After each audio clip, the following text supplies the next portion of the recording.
Farrow and Ball is a high-end designer British paint company. Or at least they were. Let's talk about the company, their humble beginnings, and take a hard look at its future. Something a little bit different this time around as we put the spotlight on Farrow and Ball. Before we get started, a quick shout out to our good friends at Mighty Boards, our paintable paint board of choice. If you haven't heard us talk about them before, you can check out their website in the link down below. This video has been a long time coming because on the Paint People, we like to talk about all kinds of paint, but it's also a very timely video because Farrow and Ball has recently been in the news. I'm a firm believer that there's the right product for everyone out there, depending on your wants and your needs. Of all the major paint companies that exist, however, Farrow and Ball has epitomized the love it or hate it attitude towards a paint company, mainly because of its fundamental difference, its price point.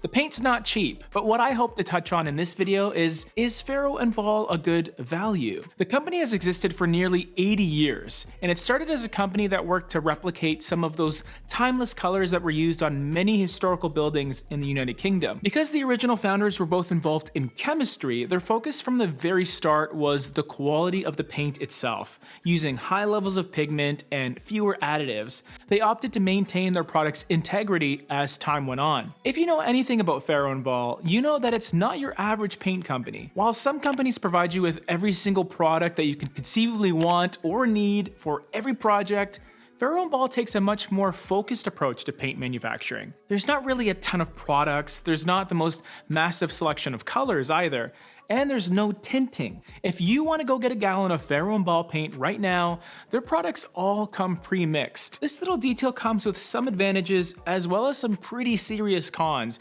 especially for those professional contractors out there that do a lot of painting.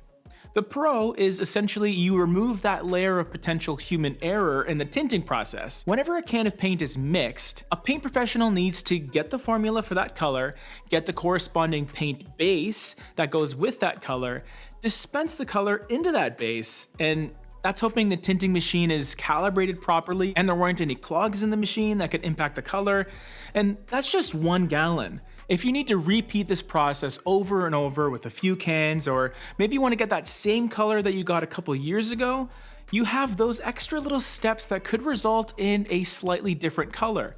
But when it's pre-mixed, it's already done. You just need to put it in the shaker. The factory has already taken care of everything else, and you can rest easy. But here's the big problem.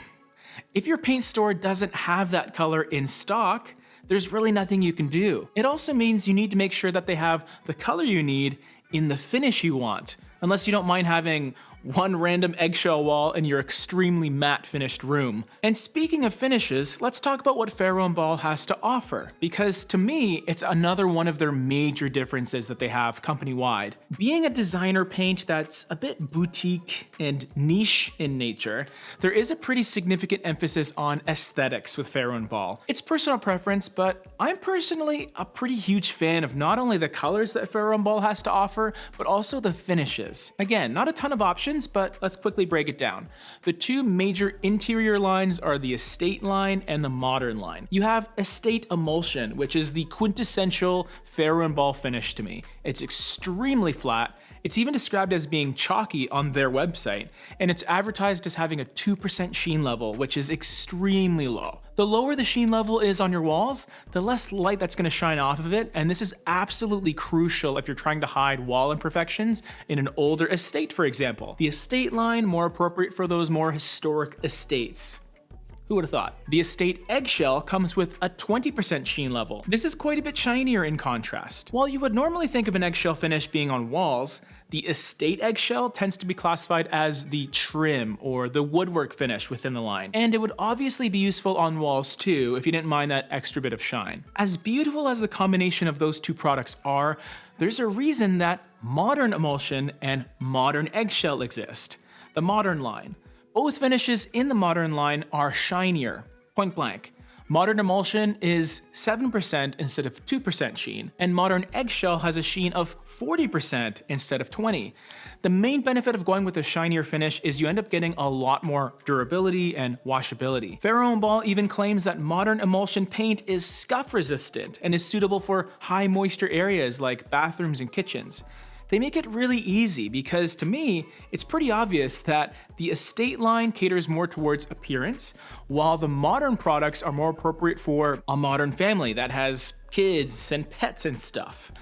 There are also other more specialty products by Farrow & Ball like full gloss, exterior eggshells, masonry paint, and specialist finishes as well. But all in all, I feel that Farrow & Ball's bread and butter is that estate emulsion finish. It's one of the flattest, if not the flattest finish I've ever seen, but unfortunately, that's also part of what makes the product so polarizing. You would think that if you're paying such a premium for a product, that you wouldn't have to feel apprehensive about cleaning your walls from time to time, but many people have complained about durability issues when going with a mega flat paint. The problem is, if you go shinier with Farrow & Ball, it's a bit like when the Mini Cooper stopped being so mini. It was what made the company and products unique, their competitive advantage. But I also understand they were trying to fulfill a need that their customers were requesting, that extra durability, which equates to more shine. Now this brings us to what Farrow & Ball was in the news for recently.